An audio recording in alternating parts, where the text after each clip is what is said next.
बड़ी खबर इस समय होर्मुज से अमेरिकी नौसैनिक जहाज वापस लौटा है।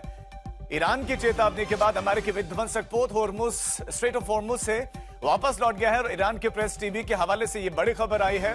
आज अमेरिकी राष्ट्रपति डोनाल्ड ट्रंप ने कुछ बड़ी स्टेटमेंट भी दी है इसके संबंध में, और अब ईरान की धमकी के बाद से यूएस डिट्रॉयट जो है बताया जा रहा है कि वापस लौटा है।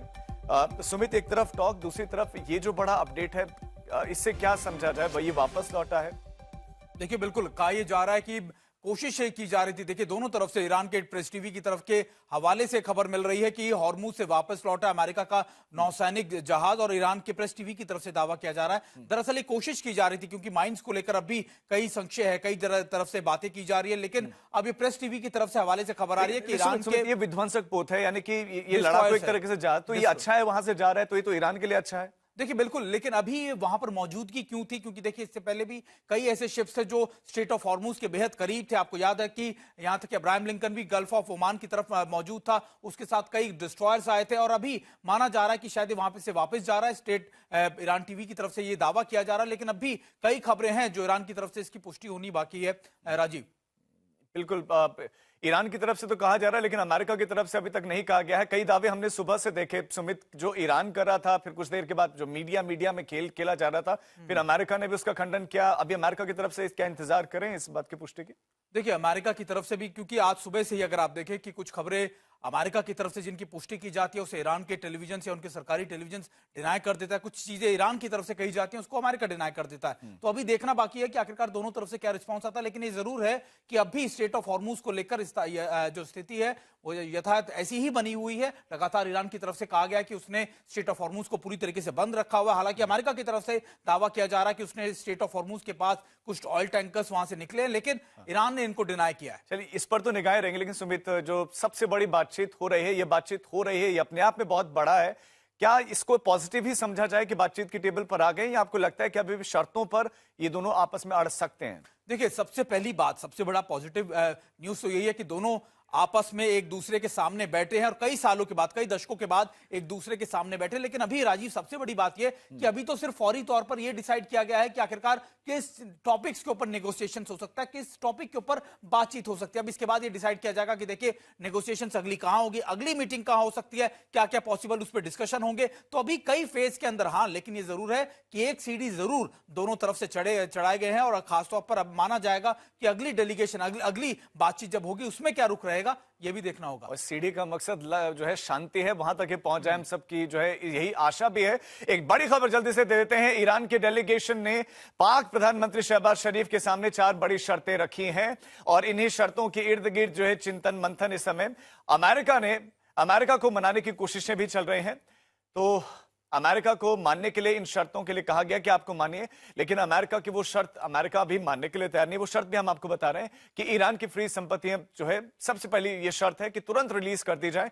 दूसरी शर्त है कि लेबनान में सीज फायर लागू हो, तो ये फ्री संपत्तियां तुरंत रिलीज हो। इसको लेकर बड़ी कुछ चर्चाएं भी सुबह से जो है आई, लेकिन बाद में अमेरिका ने उसका खंडन भी किया।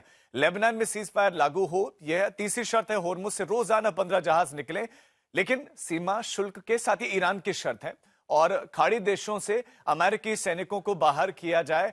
अब ये जो चौथी शर्त है, ये सवाल है कि क्या अमेरिका मानेगा कि खाड़ी देशों से वो अपने सैनिकों को हटा ले? हमारे साथ हमारे संवाददाता लगातार जुड़े हुए। अशरफ, चौथी शर्त, क्या अमेरिका मानेगा कि खाड़ी देशों से वो अपने सैनिकों को हटा ले? नहीं, दरअसल जो आपने राजू बिल्कुल सही कहा। अब थोड़ा सा जो हमारे पास भी सूत्रों से खबरें आ रही हैं, जो प्री कंडीशन स्टॉक्स के लिए है कि बातचीत तो होगी, क्योंकि ये बातचीत एक दिन या 10 दिन में खत्म नहीं होगी, इसमें महीने भी लग सकते हैं। युद्ध विराम चल रहा है फिलहाल 15 दिन का, लेकिन प्री कंडीशन, जो 4 प्री कंडीशन हैं, उन पर सहमति बन सकती है। उनमें से अमेरिका की तरफ से कोई प्री कंडीशन नहीं है। उनकी प्री कंडीशन थी कि स्ट्रेट ऑफ हॉर्मुज को आवाजाही के लिए खोला जाए, उस पर ईरान तैयार हो चुका है। लेकिन इस शर्त के साथ कि जो भी जहाज निकलेगा वो, क्योंकि जंग में बहुत तबाही हुई है ईरान में, उसकी भरपाई जो अमेरिका को कायदे के तौर पर करनी थी, क्योंकि उन्होंने ही नुकसान पहुंचाया था ईरान को, अब जो है वो जंग की नुकसान की पूर्ति जो है वही तेल से ईरान जुटाएगा जो हार्मुज से फिलहाल निकलेगा। तो कहीं ना कहीं ये बड़ी पकड़ है ईरान की इस पूरी बातचीत की प्रक्रिया को लेकर। लेकिन राजू, मैं आपको कह रहा हूं कि ये प्री कंडीशंस है। बातचीत अगर आगे दिशा में बढ़ेगी तो ये प्री कंडीशंस जो है पहले पूरी होंगी। दूसरी प्री कंडीशन जो है लेबनान में सीज फायर, उस पर भी किसी हद तक जो है शायद अमेरिका आमादा हुआ है। तो हो सकता है कि आने वाले कुछ घंटों के दौरान ये घोषणा अमेरिका की तरफ से की जाएगी कि ये सीज फायर जो है लेबनान में भी होगा। तो जी कहीं ना अशरफ, हमारे साथ कहीं प्रणय उपाध्याय भी जुड़ गए हैं। अशरफ, आपके पास लौटते हैं। प्रणय उपाध्याय हमारे साथ जुड़ गए हैं, जो इस समय इसराइल में मौजूद हैं। प्रणय, पर मैं इसराइल के नजरिए से आपसे समझना चाहूंगा कि वो इस बातचीत को कैसे देख रहा है। क्या वो चाहता है कि बातचीत हो भी या युद्ध चलता रहे? देखिए, अगर इसराइल की बात की जाएगी तो इसराइल में लोगों से बात करने पर एक काफी एक मिश्रित भावना सी नजर आती है। लोगों को लगता है कि इस ऑपरेशन ने क्या हासिल किया, लेकिन फिर भी चूंकि लोग सामान्य जिंदगी में लौटना चाहते हैं, नॉर्मलसी में लौटना चाहते हैं, जंग कोई बहुत अच्छी चीज नहीं होती है, लेकिन उन्हें लगता है कि ये खतरा जो है, जो कि हिजबुल्लाह की तरफ से आ रहा है, ये खत्म होना चाहिए। ईरान की तरफ से जो खतरा आ रहा है वो खत्म होना चाहिए।